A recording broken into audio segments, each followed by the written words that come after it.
Let's hear it for your Sydney Swans.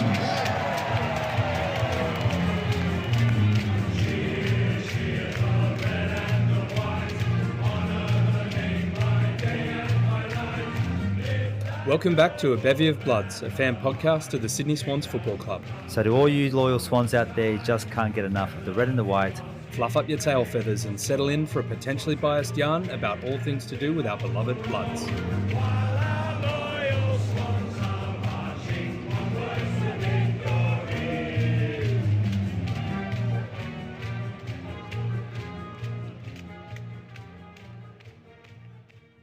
G'day there, Cygnets and Swanlings. Welcome back to A Bevy of Bloods. We've been away for the bye, but it's great to be back.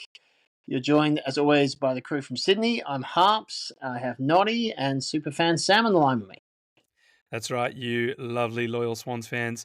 Today we're going to be talking about our win over the Tigers and look ahead to the game this week on Saturday against Port in Adelaide. And remember, if you like what you hear, give us a like and follow. Righto, let's kick things off with a quick game recap. That's right. It was a win, finally. Certainly one we needed. Cast your minds back through the misty depths of time to a few weekends ago. We beat the Tigers in the G, finally. MCG, it's good to get the win there. Saturday afternoon, bright sunshine. Pretty comprehensive win in the end, 44 points. It must be said against a fairly average Tigers outfit by the end of it. They were 4 goals, 12-36 to our 11 goals, 14-80. Noddy, Sammy, firstly, welcome back, guys. How was your week off? How did you enjoy the bye? Well, we didn't lose, so it was good. I got some cross-stitching in and took a few long walks and just introspected. Good. Some time away from the game, hey? Maybe we all needed that. And now that we've had to refocus on the Tigers game, it was a pretty emotionally hot group chat after the game and during, I must say. Noddy, do you want to give us your 3 words? How do you recall remembering the game? Yeah, I don't know. I just think, give me them dubs.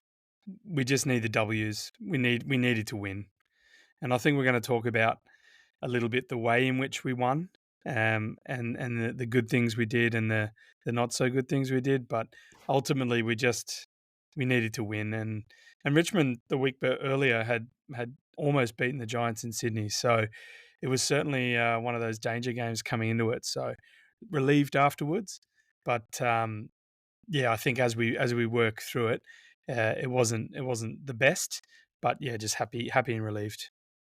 Happy to get the win. And Sammy, obviously never missed a game, right? So you were down there in Melbourne again. You were there live. What were your reflections? You got 3 words? We were shit. So positive.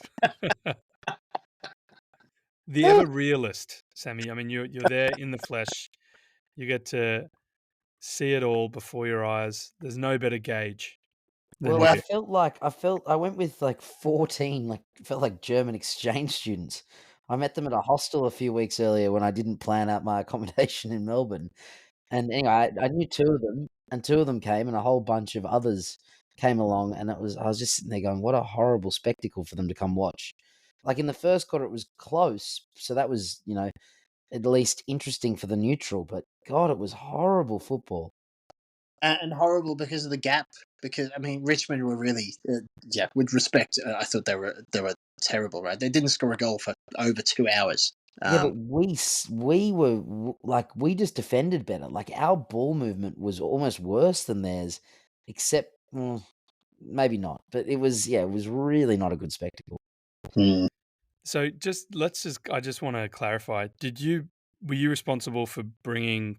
How many Germans did you say? 14 It might Germans. have been like 10 or something. No, You need to work for the AFL, mate. You are the greatest. One German and one Welsh that I met in a hostel, and they came to the Melbourne game, and that was even worse, really. But at least Melbourne played well.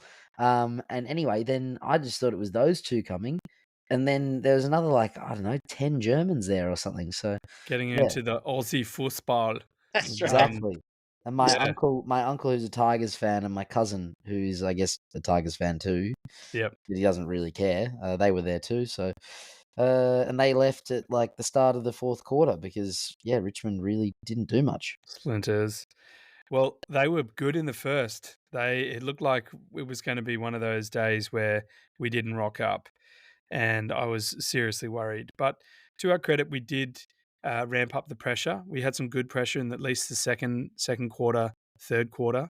But the thing that was kind of frustrating to me is that, we were clearly dominating from second quarter onwards, but we didn't really score more than we have been all year.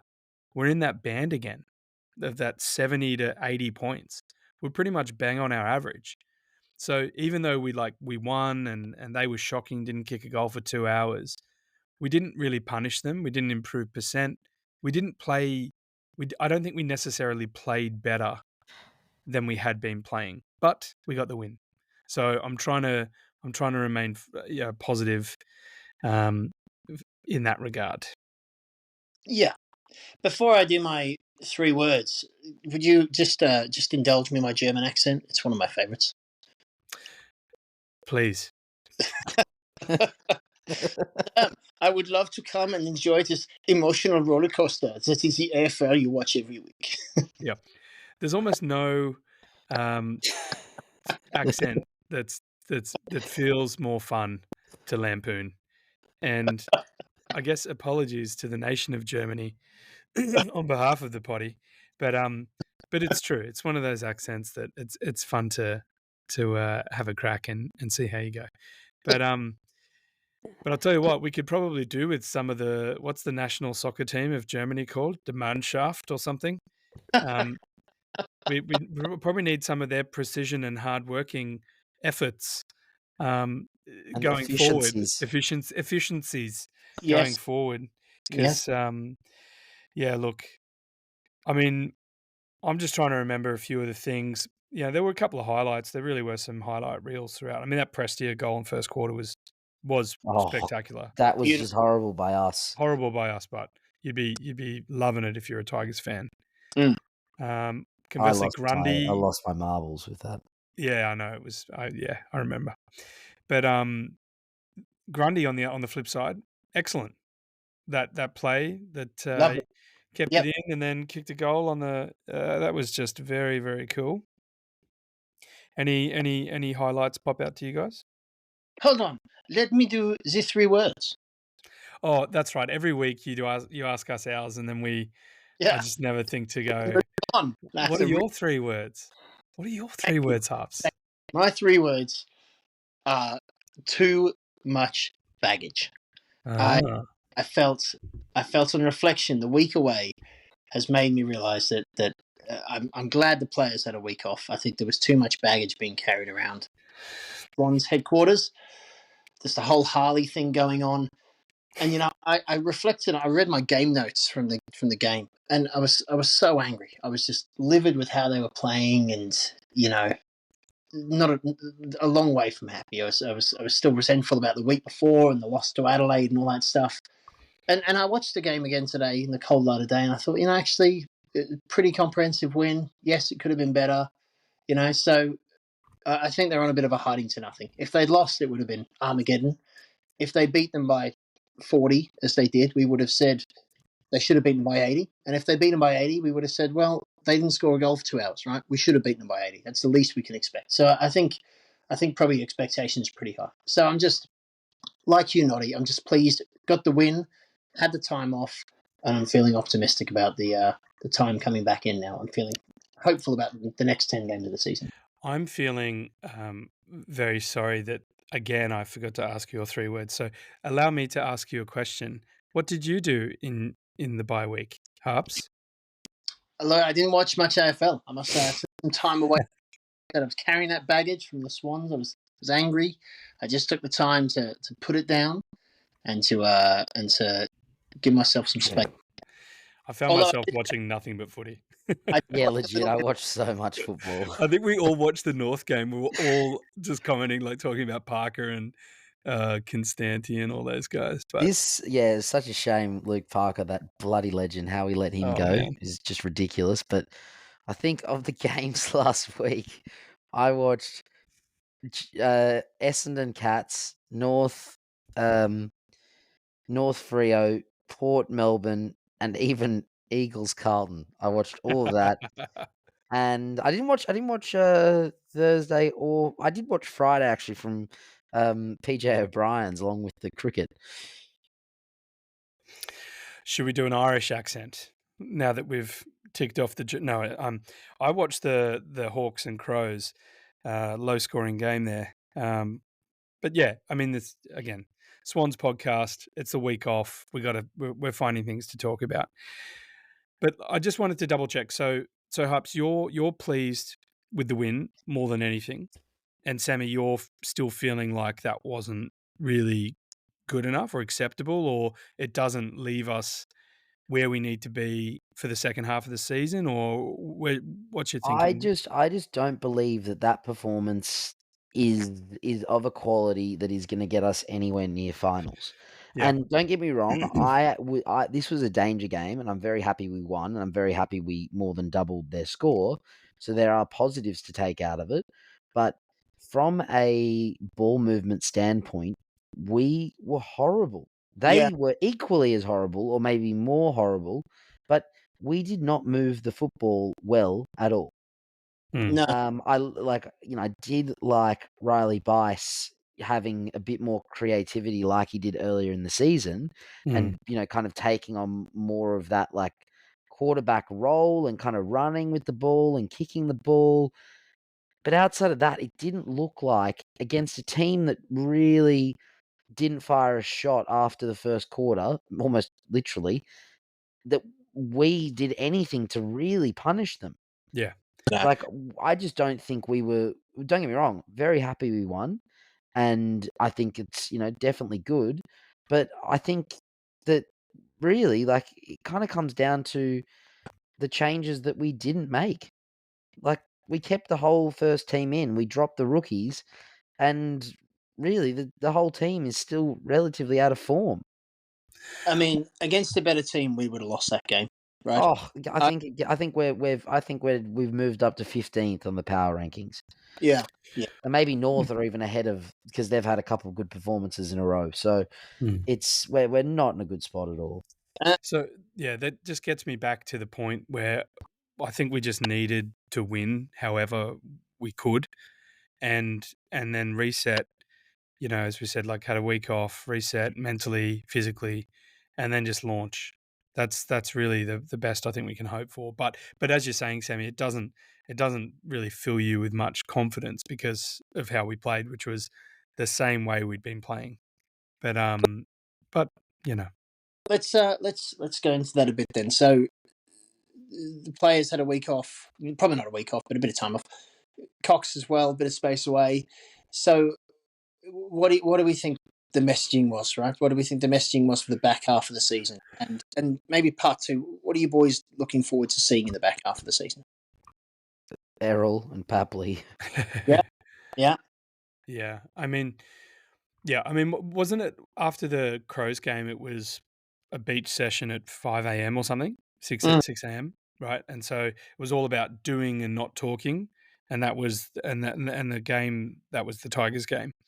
And then I think at the end of that, I think they would have just said, got the win, well done, time off, let's regroup, and some of the troops are going to come back in, and then just play a bit better footy. I don't know, how do you? Yeah, play better footy. play better footy. Dammy, how do you see the next kind of 3 months playing out? Like, what are you looking forward to? Do you think? I know you've said a few times you think you're hoping Errol's going to come back in and just everything's going to fall into place. Yeah, I hope we're going to start calling Errol like Messiah or Moses or I don't know, some sort of religious name. But looking at the games that we have, I see at an absolute minimum 4 danger games. Or maybe even 5. I'd say 5 danger games. And we need to win 8 games. I've So, got 8 danger games. I think they're all tricky. well, but sorry, don't get me wrong. Like, I don't think that we're in. I guess what I'm saying is that, like, I think the teams that are on our level and that could still be competitive games, but I see, and I don't predict games, but that I see as more of a coin toss, or games that even at the current horrible level that we're playing at, that we should win, or should be competitive in, shouldn't get pumped, not should win even, but just be competitive, is Saints, North, Bombers, West Coast. Yep. That's it. So, like, those are the teams that are on our level. So the rest is I'd say 6 danger games. Yeah, 6 danger games, and we need to win 4 of them. And we need to win all the others, which we've lost gimmies already. Like, how we lost to Essendon is beyond me.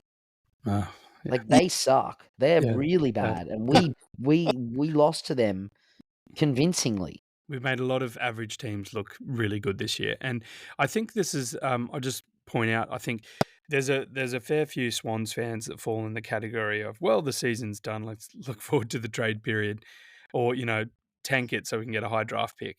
But I think, Sammy, and rightly so, you're firmly entrenched in the. You still believe we could come home. It's very, very difficult, but the reason I say that is because I think I said something about during the North and Freo game, and you responded quickly. It's like, we need North to win. Like, you were still game on for like all the different ramifications in the second half of the season. I love that. I think that showed where your head is at. So I think you still believe that we're a chance for finals. Yeah. Look, I mean, I'd say maybe I dream of it. I don't know if I believe, but I will never. As much as I will never predict us to win, I will never give up until it's done. So was it the Lions, and Warzy pointed this out beginning before we were talking. Lions 13th, 5 wins, 6 losses, 1 draw, 115% at the same point in the season, going into that last game. And we were as effectively the flip side of that, or we have flip side of that this year. So, and what was the saying that Fagan did? Was it dancing on ice or something? I think it was dancing on ice. Right. I mean, who could bring themselves to watch the Brisbane Lion post grand final documentary? I'm not that much of a say. Yeah, no, I didn't. I'm absolutely did not go there. But I did see that there was some phrase that they used, dancing on ice. So it's like you have to go all in here, and you have to just play every game like it's a final. So it's going to be very, very difficult. But that's the mentality that needs to be taken. I believe, unless these other trips come in and then it all clicks and we play the type of footy that we could have been playing all along if we'd had all our players in. Do you think we have the talent to beat anyone? To beat anyone in the finals? Just in a one-off game, do you think we have the talent on the park to beat any team? I don't think what the problem is talent. It's not talent. Yeah, I think we definitely have the talent. I don't think. I think that the. Like, I get the question you're asking, but I don't think talent's the issue. I think it's utilization of talent, and it's the. I don't think the talent believe. I don't know. I don't think the game plan. I think there's some serious things wrong with our football club. That's what I believe. I think that there's so much wrong that we don't even have a finger on the pulse. It was nice to see Blakey cut loose though, and that was due to Cunningham and Mills coming back in, and then Blakey got a bit more license. I mean, we're going to talk through the Bob medal soon, but like that sort of felt like there was a little bit of that style of footy that we saw more of last year. Run and gun. Run and gun. Yeah. And all commentators first quarter, I know you probably didn't hear it, Sammy, but anyone watching at home would have. They're saying this: the Swans have been trying to play perfect football all year and it's not working. They need to embrace a bit of chaos, trust the talent, like kick to one-on-ones, kick quickly as opposed to holding the ball, playing way too slow, playing backwards, playing up the line. Just embrace a bit of chaos and back the individual talent you have in the contest to move it quickly and play well. And I had a note. I was looking again through my notes, and I felt when they didn't have time to think. There's a lot of players you can put in that category, but when some players, when they overthink things, they make the wrong decisions. When they're playing on instinct, they play really well. And I think there was like a Heaney snap, right? They stuffed up in front of the goal. I think it was first quarter, and then just crumbed it off a mistake and snapped a goal off the 50, right? And no one had time to think. And I think they need to get back to a bit more just instinctive playing. They've lost a bit of structure, game plan. I don't know what it is, but it's not the talent, right? I mean, that was the point of the question. I don't think it's the talent. I think we have a very talented team. What's been frustrating for me is the absence of the performances. And what I'm hopeful for is, as you say, some big names coming back, right? Some important names. And I like that. I thought the back line did look more settled. I like Blakey getting forward more. So I'm just hopeful that they can start to put together the performances that they have in them, It's confidence is a big part of it as well. Mental confidence and winning breeds confidence. And so if you're not winning, you're questioning yourself, you start to miss the targets. I mean, we've seen it all year. So it's possible. We're hoping that as some of these star players do come back in, that the performance and the effort will follow suit, and the confidence will come back, and then you can play a little bit more chaotically. And I mean, basically, just have to win every game. Yeah, as Sammy said earlier, at least 8 from 10. So it's a very, very big ask, huge challenge. But if anyone can do it, I reckon it's the Bloods. And they'll be confident if they win 8 out of 10. We're running hot into the finals. Well, this is what I inadvertently asked for. We're going to lose. Let's lose early. Maybe not this bad and play this bad, but yeah. You got everything you wished. Let's hope the second half of that wish comes through. Yeah, which is, sure. Yeah. Storming into September. Say that at the end of September. Speaking of everything that young men wish for, it's probably time to move on to the Bob medal. Yes, of course. And then we should do some ins and outs because we have got some very exciting ins coming.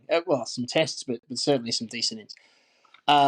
Before we do the Bob medal, I will just say at the end of this, I've done, so you're aware, a to-date league table, so I can give us a live at by leaderboard. You crunch some numbers. Yeah. On Did my you get the calculator out. You would like people. We were joking about my technophobia earlier, Noddy. You'll be pleased to know I did it with a piece of paper. Bob watch. Bob watch. All right. So look, it's been a couple of weeks, so I'll just refresh everyone's memory. It's our version of the Bob Skilton medal. 3-2-1's the best Swans on ground, top 3, and then we add up the points at the end of the season, and we're hopeful we're going to get that winner on the podcast. And boys, having run the numbers, there's some big names up there, so we could be talking to a celebrity. All right, 1 point. A man who's worked hard and had a career high tackles, Robot. Well, I think that's the main talking point there. He had 14 tackles. So, this is the guy who regularly got double digits. He's probably been a bit off this year, but he was on track to break the record last year. And I think he's had a slightly different role. But it was nice to just see him lay so many tackles. We love him. He stepped in as captain several times when Mills was out, or for the first half of the season, first half of the season. And it's just I think he had a pretty solid game all round. He always gives that similar level of consistency. But 14 tackles, that's huge. Yeah, good again. Sammy, you were there. You got to see some of the cut and dash live. The lizard. They said on TV someone needs some lizard repellent. He's everywhere. How was he to watch live? Yeah, it looked pretty good. I think Like my cousin who doesn't watch much football was like, what's wrong with that guy's running? But nah, Nothing. he was very good. I think he started well. Like he had, I think reasonably just good quality ball use as well. So it was a bit of a throwback to last year, where he was, really getting things done in an efficient way and an exciting way. So yeah, I thought he was pretty good. 31 kicks from 34 disposals. I think that was his PB. And also, yeah, he was doing it at both ends as well. Like he had 8 inside 50s and 7 rebound 50s. So that's pretty a 916 meters gained. So Well, a lot of run, yeah. Do we put that down to the defensive structure? Like he was back up in the half-back flank?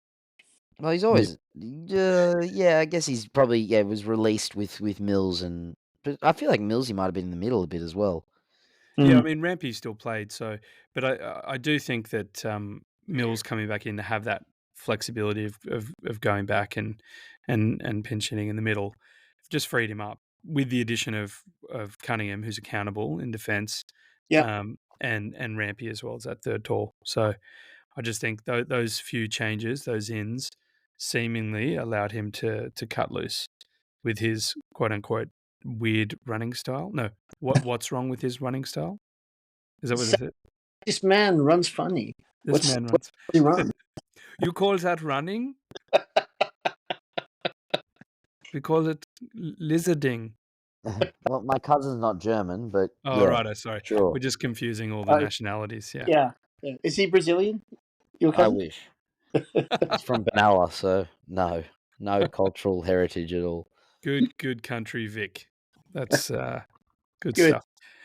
All right, then we'll have the drum roll, please, for our top scorer. 3 points. He did it again. Grundy. Noddy, you want to take Grundy? I know you're a fan of the goal in the second quarter. I think it was a lovely little goal down the boundary. Yeah, and Sammy, feel free to jump in. But I just think this is another game that is capped off at least a month now of him being one of our key contributors, and this game was no different. So around that 20 disposal or 19 disposals, 6 tackles, which is good, 1-1, that beautiful goal, and I just think he's just stepping up as one of our leaders. He does have 200 plus games to his stat line, so it's pleasing to see that he's really stringing together performances. So 19 disposals, 10 contested. I don't know. I think that he really has probably been our best player for the second half of the first half of the season. That's the second time I've said that in the first half of this podcast. It's quite late. So what I want to jump in and say here is, and this is the second time in a couple weeks that this is getting a mention, but at quarter time, Brodie Grundy had 1 disposal, 8 hitouts, and 1 free kick against, which is 1 fantasy football point, which is measly. He's not in my team, but this is just a great example, and I saw this on a Facebook page about fantasy football. At least that he got a rocket. They were like, "Come on, you got to do better than 1 point." He ended up having 138 fantasy points in 3 quarters of football, which is just wild. It's huge. He had probably the equal match highlight of the goal, and understanding he's over 2 meters, which is just amazing. And I just think he's really been, and it really had been that step up in the second half, the first half of the season. Such a horrible way of putting it, but he really, I think for the last 5 games rolling, no matter how shit we've been, he's been really good. And it's not even that he was bad in the first quarter, just his fantasy impact wasn't there. He still had 8 hitouts and just got probably stupid ruck free kicks against, which I think should just be taken out of the game. I think the ruck free kicks are so dumb. Ridiculous. But nothing to do with the fantasy. I still thought for the whole game he was really just, he's leader, warrior, legend. Well done. Tigers were pretty good in the first quarter, and Nenk's no slouch, obviously, as we know. Another one that got away. But yeah, and I mean that's crazy numbers for Yeah, anyone. he had 51 hitouts, so he still doubled the Mm. hitouts of Nankervis. Yeah, Brady Grundy Brody Grundy, getting it done. Getting it done. done. Getting it done. A couple of honourable mentions. Heaney, we thought played well. I thought Heaney was in most of the things we did well. He was double starred on my notes. So I thought he was, again, consistent, right? I think he's been good all season. I thought he was not at his best, but still very good. Yeah, definitely. I mean, he's the other one that's been consistent for most of the season so far. JJ, James Jordan, so kept Vlauston out of it and kicked 3 himself. So, I mean, he probably almost could have got 1 point, but just really, really good to see, and scoreboard impact from a tagger. What more could you ask for? And yeah, it was I thought Tommy McCartan was very good as well. I don't know. I think he's just really passing the eye test, particularly at the moment. Yeah. He's also his last 3 game average in fantasy is 80 points, which is quite amazing for a key back, which probably says how much the ball is in our back line. Yeah, it does. you guys pick up that James Jordan's middle name is Michael Jordan? Really? Okay. I did hear some of the commentators talking about something in it, but Jordan, as in Michael Jordan, the basketballer, is Jordan, right? Yes. Yeah. Yeah. I think there's a liberal misuse of the spelling, but that's okay. I like how it sounds there. James Michael Jordan. Do you think they should have gone with Michael James Jordan? Michael James Jordan. Yeah. Well, you M- think they would have just MJJ. given him like a silent J at the start of Michael, so he could be triple J or something. I don't know. Jamichael. Yeah. That's not James very Jamichael silent. Jordan. James Jamichael Jordan, Triple J. It literally sounds like, James McMichael Jordan, whatever the song is. Hang on a sec. Is that Yeah. the Triple J jingle there? Is that No, No, that's the Nation only song that works for the Seven yeah. Nation Army? Yeah. Yeah, definitely. The best chant we have. Sorry, I missed that, mate. Millsy we've spoken about. Bicey we've spoken about. Chad, Sammy, how'd you see your Chad? My Chad, I love that. Look, again, I just think that, he kicked 2 goals, had 20 touches. I think he had glimpses where he looked a bit better in terms of, I don't know, just being that connector between the mids and the forwards and moving the ball. He didn't seem to butcher it as frequently as he has been, maybe, but still not his best game. But I just think deserved an honourable mention, especially for his impact on goals. I think, or his impact inside 50 in a sense. I don't know, as the connector, not even inside 50, just probably in moving the ball forward. Speaking of impacts inside 50, and I'm not asking this to cause a ruckus, but what did we think of Francis? Personally, I thought he led well. Nice goal. I would have liked him to torp that effort from 60 metres, if I'm honest. Francis, if you're over 60 metres out, don't hesitate. Just fucking whip it round. Barrel it down there, mate. Yeah, that's it. More And talk. lovely little off-lay to Jordan as well for his 3rd goal as well. Yeah, exactly. Yep. Yeah, and he was in after his concussion. Look, I think he's playing a role. He was jumping at packs. What more can you ask for someone that you thought, might not ever play again, really?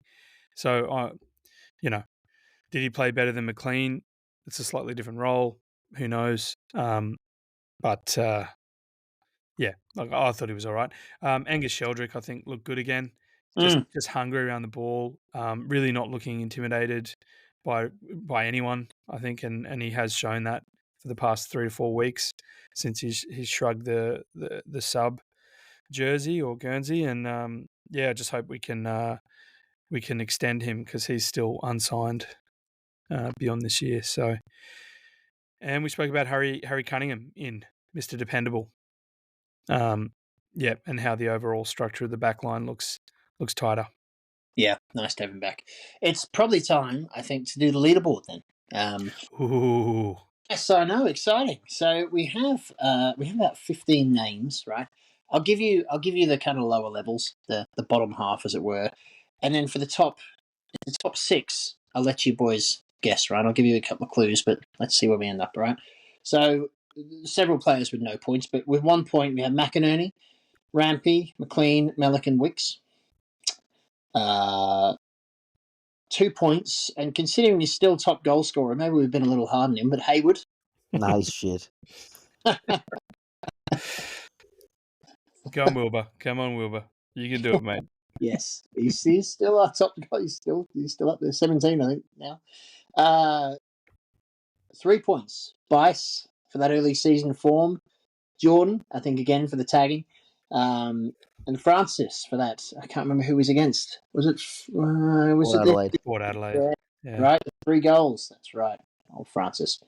Okay, which leaves us then with 3 players on 5 points, and then a top 3. Okay, so let's start with the 3 players on 5 points. Who do you reckon we got, boys?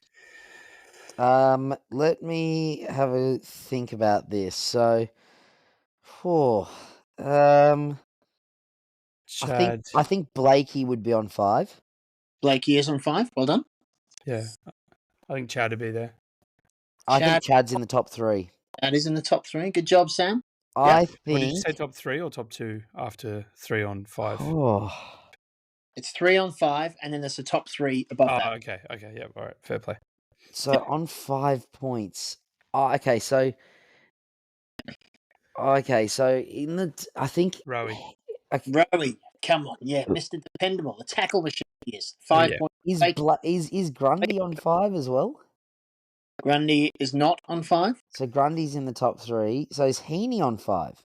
No, He- Heaney's. Is not Okay, then Tommy McCartan. Tommy McCann. Well, I thought he'd be in top Tommy's 3 got- to be fair, but Tommy's got. Yeah, right. Okay. And then Chad, Grundy, Heaney. so Yeah. I would actually go Heaney, Grundy, Chad in that order. Sam, it's almost like we met for an hour beforehand recording this and talked about the leaderboard. Well, Harps, I've got a secret for you. I know. I was at the pub, so we didn't. But on 14 points, level 14 points, we have Heaney and Grundy. And then 12 points, we have Chad. Wait, Chad has less points. Chad has fewer, yeah. Heaney and Grundy up top. Oh, so hang on. So we definitely didn't talk about this beforehand because I thought Chad was in front. I thought you were going top to bottom, not bottom to top. So I got it right. Uh, did I I don't say? know. To be honest, I'm a bit I lost. said Chad, Grundy, Heaney. Chad, Grundy, yeah, but Grundy and Heaney are tied. But yes. Okay. Yeah. You can't predict for ties, so yes, Noddy, you had it correct. Thanks, guys. Thanks. Yeah, right. Thank you for that status update, Harps. Yeah. That was fun. Well, probably what we'd expect, right? I was looking at it and I thought, they've been our best, frankly. Yeah. Heaney's consistent. Chad's not been anywhere near his best.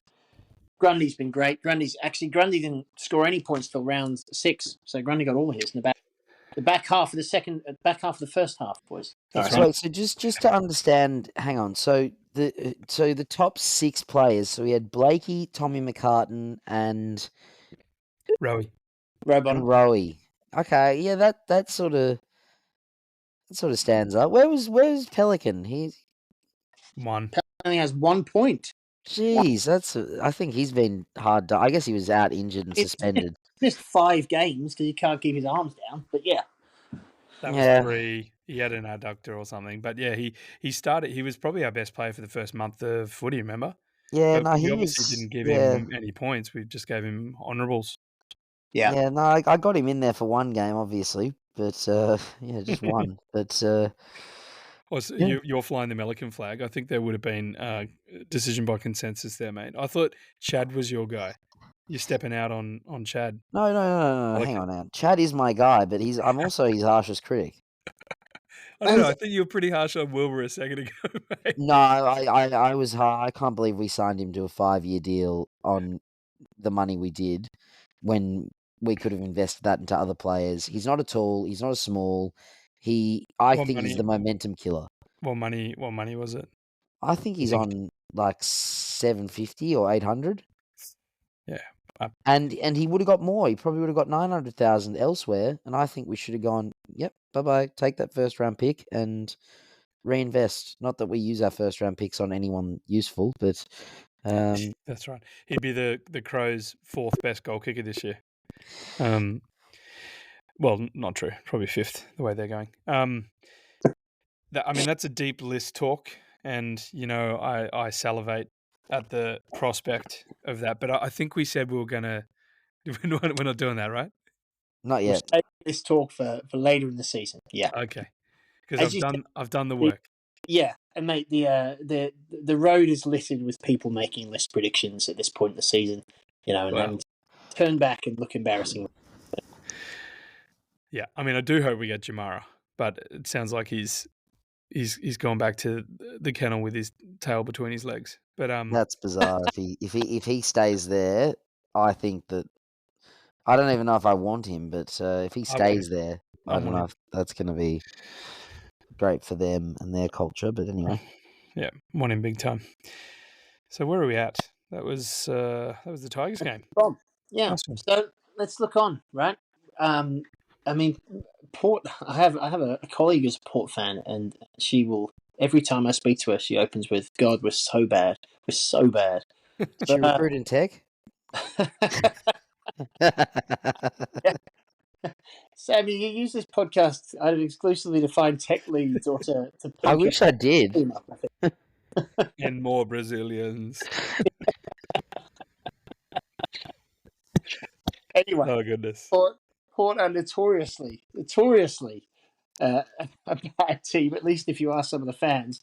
But I checked the odds, and they're pretty heavy favourites to give us a bit of a pumping. So, how do we see the weekend go? Yeah, well, look, I think prior to the prelim win last year, was it like 10, the previous 10 or more, 11? more. We hadn't won 15, against 16? them since 2016, so I think it was 9 games or 10 Yeah. games. We have not beaten this team since 2016.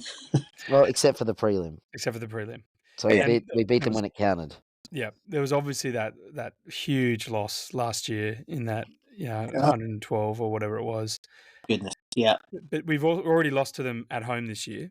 It was about 8 points, Sammy? It was exactly 8 points. Yeah. So this is in Adelaide, and they've just come off 2 wins against, did they beat Melbourne and then Giants, but they beat Giants. I think they beat them Giants. in Canberra or at home or Canberra, 16. So they've had a 16-point win against the Giants, a 25-point win against the Ds. The 4 games prior to that, they'd lost 4 on the trot against pretty hard teams. Dockers, Cats, Crows, and the Dogs. And apart from the Crows, which was 5 points, the other games were hammerings. 90 points to the Dogs, 76 to the Cats, 49 to the Dockers. So, look, I don't know. I think, Harps, you said you were feeling optimistic. Positive. I think, look, maybe it's better to say that I've put down a lot of the baggage I was carrying and the anger I was feeling about those performances. But I could be holding all that baggage again 5 minutes into the first quarter on Saturday. Here's a question without notice, and just sort of, I guess this should release some of the baggage. If we roll out the same team against the Tigers, against Port, how do you think we go? But if we make 3 changes, and I'm not saying who comes out, but let's just say they pass their fitness tests. We're talking about Errol and Tom Papley, and Amadi comes back in. Does that change how you feel about how we go in Adelaide against Port? Yes, it does. Yes, it does. Sammy, you too? Those 3 are 3 of our best. Let's see. It does because I believe that Errol is our Messiah. That's that's really what I'm hoping. I'm hanging my whole season on Errol Goulden. No pressure. He loves it. He is Luke Skywalker, and this season is the Death Star. Oh, I like that. pew, pew, pew, pew, pew, nerd watch. I love it. I love it. That's probably the best analogy we've had all year. Oh, It's to fruition, mate. I hope he takes the X-wing down the tunnel and scores 5 or something. Oh man. yeah. We need our red 5, or in this case, our red 21. Yeah. But Amadi should be back. Agreed. We should say Errol and Apley both test. I think they're not. Test, yeah. And Adams is out. I think Adams had a training setback on Saturday. He's out Man. for 4. Are you kidding? Yeah, 4 to 6 weeks All right, again. He's out Sammy. Demi. Yeah. Oh Sam- my gosh! How did we get rid of Luke Parker? Well, I just that could be one of the worst calls ever. I mean, if we were gonna, anyway, it's hard to look back in those terms. But Foxy as well was concussed in the VFL, so he'll be out for minimum. Both Logan and Edwards are 8 to 10 weeks away. I don't know. I really don't know why long-term injury list wasn't considered, but especially for Edwards. Nah, he does not have a chance of getting into this team. It was probably not debuting this year, especially with the depth of Hamling and Francis. But and of course, well, when you put it that way, Melican, McCartan, and Rampy. No. I think that those two guys are above him for sure in the pecking order. No, I was joking. More so with the Francis part, even though Francis this year has been good. It was a joke. He's been your Jar Jar Binks. I love Jar Jar. Oh, how dare you? How dare I tarnish Jar Jar Binks' name with Aaron Francis? Is that your line of okay? 100%. All right. I'll think of a better Star Wars character for Aaron Francis. Gungan, my Gungan. Misha. Or whatever he does there. We really did enjoy that Star Wars call, by the way. I think it's all landed very, very comfortably. But so look, the other question, guys, if they're tests and they're passed, what's your general stance on bring them straight in versus give them a week in the VFL? Well, unless there's like general serious risk of injury, we can't afford to have them in the VFL. Yeah, we've got to win every game, basically. Like if there's serious injury, then we need to look to, or potential for that, we need to look to next year.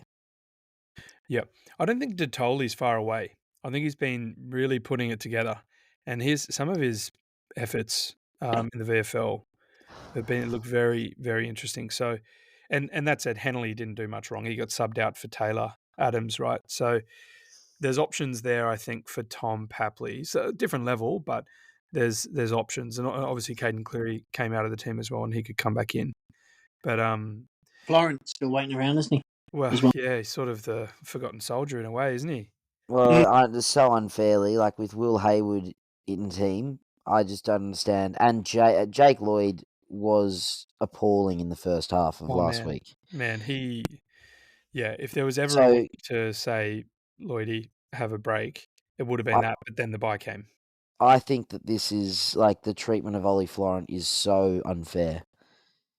Like, yeah, he's been around for ages, he's been consistent, and we've just, I don't know, tossed him and him alone to the Wolves and have players that are playing, and he wasn't in good form. I'm not sitting there saying he was in great form, but neither is half the team, and I think it's so unfair that he is sitting in the VFL on his own while we've got some people in the team, I think mainly Will Hayward and Jake Lloyd, who week after week continue to not perform.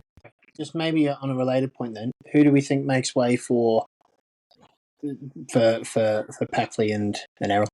Well, look, obviously Taylor Adams is out, and I think he really can only be the sub for the rest of the year anyway, because he seems to just get injured, and he seems to actually play better as the sub coming on in that impact role. And I don't believe that he's going to be here longer than this year. Well, he's got another year on his contract, and I don't think we'll be able to trade him. No. I just think he might retire early. Oh yeah, there was talk of that. Yeah, look, I think you're probably right, Sammy. Like, Hanley could just go to the sub. Roberts was ill as well, remember? So does Roberts come back in Yep. knowing?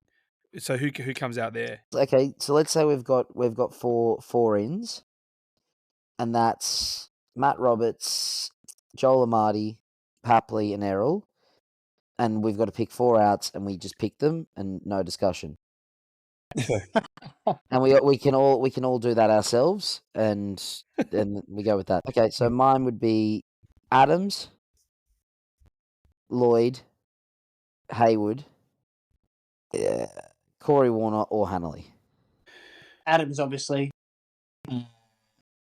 I'm okay with Lloyd taking a brief break. Yeah, I'd probably go Hanley for Papley. Just feels like a good choice, right? And then a Marty in for someone, right? Oh, God. I need to think about that one. Okay. Who you got, Noddy? I think probably what Sam said, except not Hayward. I think you just have to probably, if you've persisted with him so far, I can't imagine him being dropped now. I mean, he's scored most of our 80 points a week, hasn't he? So we need him. Let's move on. I've noticed an increase in soft free kicks and 50-meter milking. Have you guys noticed that? I've noticed it. I don't know about increase. I think it's just umpired differently every game, every week. Yeah, that's the frustrating thing. It's really disappointing me. It's making the game less enjoyable to watch. What I've always loved about it is the hardness of it and the lack of theatrics. And this the little slips to the face and people flopping to the ground, and the punitive umpiring on some of these rules, which I still don't really get the on the mark rule as they're calling it now. It's starting to tarnish the game a little for me. I think we're going down a pretty slippery slope. And once you start to get players play acting, you can't really bring them back. It starts to infiltrate the game. So I put a shout out to A, start punishing the flops, and B, just let them play a little more, right? I don't need to see people getting punished for taking a sidestep on the mark. Yeah. Rant over. I enjoyed that, Harps. I think that was, you'd obviously put some, that's been bubbling away for a while. It has, Yeah. mate. Yeah. It has, yeah. And what do you reckon? Oh, No? look, I'm probably a bit more like Sammy, that I think it's always there. And some weeks it seems to be worse than others, but you're right. Yeah, I think the staging or flopping for free kicks is a thing, and then until the Victorian team probably gets caught out on it, it won't be brought into the spotlight. And then when it does, they'll have like a review and a questionnaire to the clubs, and then some sort of Royal Senate inquiry, and then they'll fix it. You'll get penalised for flopping. That'll be the thing of the day of the whenever that happens. But yeah, I don't know. I think I get more confused with the inconsistencies in just holding the ball. Like Chad Warner got he got caught holding the ball in the first quarter, but he had no prior. So Yes. like how is it how can that be so inconsistent from week to week? If a guy is tackled immediately and can't, like, you've got to make an effort, but like I don't know, if you caught, I mean, you see it so many times a game. It's like tackled instantly, immediately blow the whistle, ball up. But then you see that it didn't change the game, but that sort of stuff pisses me off a bit more.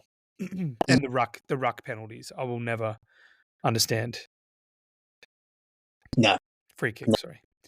On Sammy, unless you have any more to add to that. Not really. I think, let's see, there's been a lot of change in the AFL, so let's see what the new people going in can do to fix some of the issues in the game.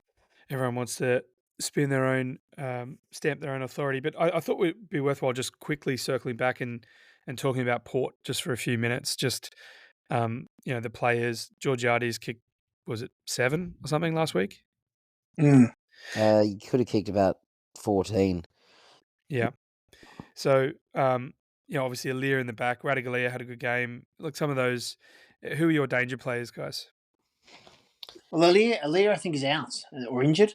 Maybe he's a test. Aliir did get injured. Yeah. I think he's out. Did he get subbed or did he? I think he might have stayed on actually. Don't know if he got subbed.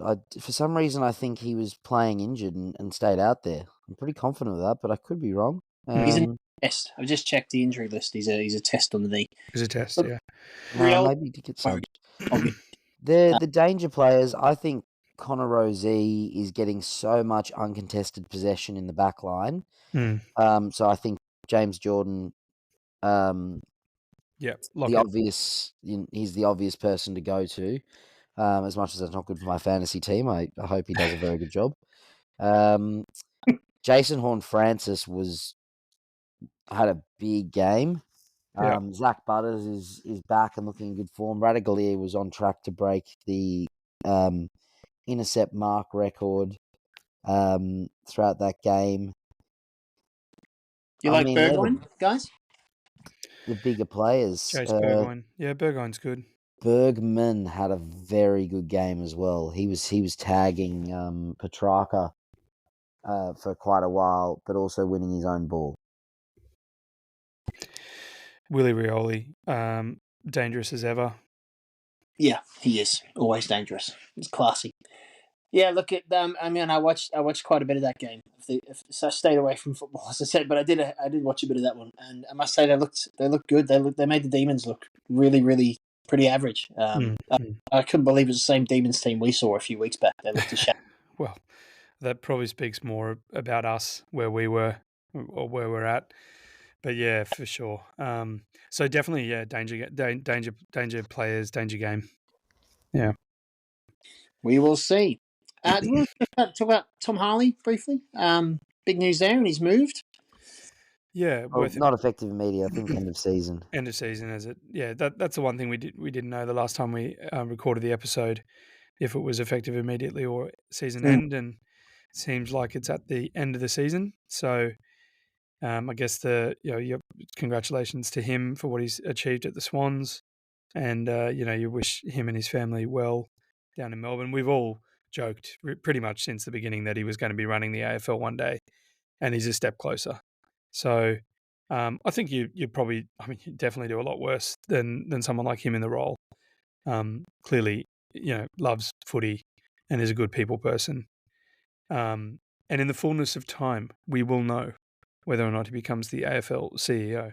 But prior to that, I guess he's got to get through another half a season. It did feel a little bit like jumping off a sinking ship at some point, but obviously you have to take that appointment, right? It's a huge opportunity for him. When opportunity knocks, yeah.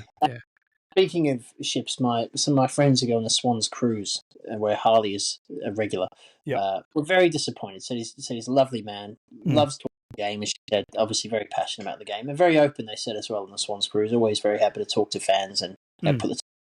So they were very upset by the move. So I guess the who fills that role, it's a lot of upheaval for a club. Sammy, I think you were talking about at the beginning of this podcast. It's been a rough year for the club. Obviously, transition from head coach, now CEO. I'm sure there's other stuff I'm forgetting, but yeah, tough shoes to fill, probably. Yeah, and it does unsettle things. Sammy, any final thoughts? Errol's the Messiah. Which pub did you go to, mate? Errol is Luke Skywalker. I went to the Grand happy hour from 6 p.m. till 8 p.m. Good stuff. What's the price? I was drinking vodkas. It was $7 for a shot of vodka, and there may be some Brazilian bartenders that sort me out pretty well for good value on that. Man of the people. Good man, Sammy. Noddy, it's been a big couple of weeks. I could feel from the conversation that we're all a little unsure. We've all had a bit of time away, a time to bounce around on our heads. What are your final thoughts, mate? Oh, mate, we just got to take some of that Lions energy from last year and storm home, dance on ice or whatever the hell they said. What's a better way, a more Sydney way of saying we've just got to throw caution to the wind and play every game like. Oh, I got it. Final. Give it to me. We got to come home with a wet sail. Oh, wet sails. Yes, you The like Sydney that? Swans wet sails. Yes, there we go. I'm sure There that's what everyone thinks of Sydney Siders anyway. But and Sammy wet sails, 3 sheets to the win. But here we are thinking that you're like working late, like a diligent worker, and you were just at the happy hour. Yeah, I thought you had some private engagement, or exactly, some business meeting. No, drinking vodkas in the Grand. I thought we were going to go yesterday, so I was sitting around just waiting at home, and I had plans today with friends of mine. I'm so sorry. No. We live vicariously through your fun times and your happy hours. I will say one thing before we go. One thing I don't think we can talk about anymore is the injury list. This injury list now is comparable to other clubs and maybe better than many of them. So that excuse has fallen away, in my view. We'll see. It's trending in the right direction, for sure. Yes. And then it becomes what we thought at the beginning of the year, that it's just a very difficult team to break into because the depth actually, the talent runs deep. But we've just got to execute a decent game plan first and get some confidence back and keep getting those dubs. Dub. That's right. Fingers crossed. Wait, it's going to kill me. Who is Aaron Francis in the Star Wars universe? Okay. Is he that guy? Episode 8 and 9. No, don't. That's just rude. That is. Okay, is he the guy that lets in Princess Leia at Jabba's? The guy with the curly thing around his head. I don't know his name. Oh, you mean Bibba Fortuna? Yeah, that guy. Is that his name? Yeah, I think it is. Bib Fortuna. Bib Fortuna. Yeah. I'm gonna go an Ewok. Right. He's got similar facial and head hair. Very lovable. Yeah. And actually pretty dangerous. Yeah. Ewok.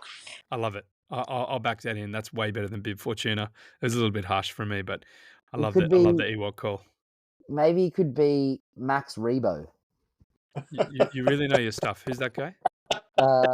He's a member of a band. Oh my god, he's not that elephant thing, is he?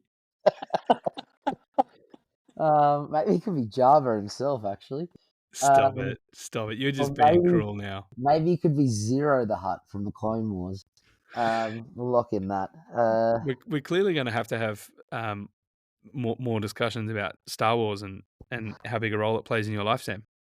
Wow, yeah, we could go. Offline over a couple of cheeky vodkas at the Grand. Look, I'm not gonna. Between 6 and 8. I'm not gonna let us leave fast like that. And I will say on the Tigers game as well, he was getting a lot of raps off the commentators. They were saying, no, honestly, he has actually been good this year, and he's looked way better playing as a forward, and he's somehow earned himself another year on the list. I agree. Good for him. And I don't have anything against him personally, but when he has played in the past, it has torn my soul out. This year, that's not the case, but he's still got a lot of trust to earn. Yeah, I think if we can get Jamara, then he actually, he extends and he becomes a pretty useful utility. What do you call him, Harps? The most underrated utility in the AFL. Yeah, there you go. Well, let the shares fly, mate. Wrapping up. All right. It's a good way to end it, Noddy. Yep. Flying shares. Release the shares. To the end of the podcast. If you listen this far, welcome back. We missed you over the bye, and we must be doing something right, so give us a like and a follow. Whether in person or on the potty, we look forward to whenever you can join us next time. But until then, up the bloods. And Kanye Swannies, come on. We're in the first half of the second half of the season. Here we go. Dub.